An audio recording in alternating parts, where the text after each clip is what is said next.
C'est au cours de la digestion que les glucides contenus dans les aliments sont transformés en partie en glucose.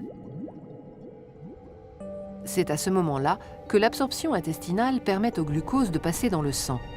Sa concentration moyenne, qu'on appelle glycémie, est de l'ordre de 1 g par litre de sang.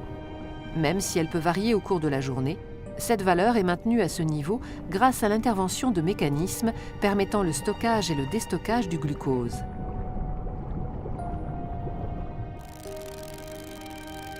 Car le glucose, source ou réserve d'énergie, est le carburant de nos cellules, nécessaire à leur fonctionnement.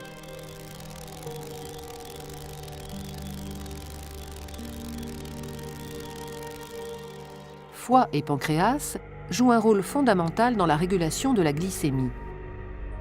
Le pancréas sécrète dans le sang des hormones susceptibles d'en faire varier la valeur. 2 scénarios peuvent se présenter. Après un repas copieux, la glycémie augmente. Le pancréas va le détecter et déclencher immédiatement la production d'une hormone, l'insuline, qu'il libère dans le sang.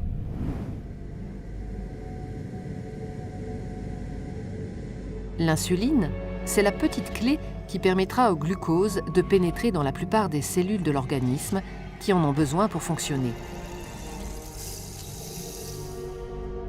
Mais l'insuline va également favoriser la mise en réserve du glucose dans les organes de stockage du corps, principalement le foie et les muscles.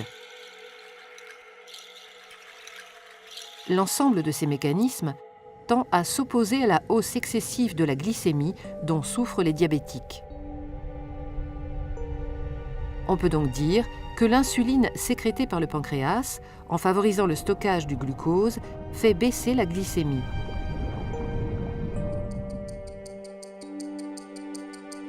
Voyons maintenant ce qui se passe dans le cas contraire, après un jeûne prolongé.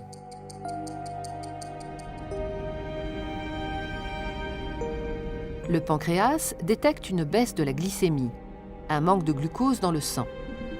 Il se met alors à sécréter une autre hormone, le glucagon, dont l'effet principal est de stimuler la libération du glucose stocké dans les cellules du foie.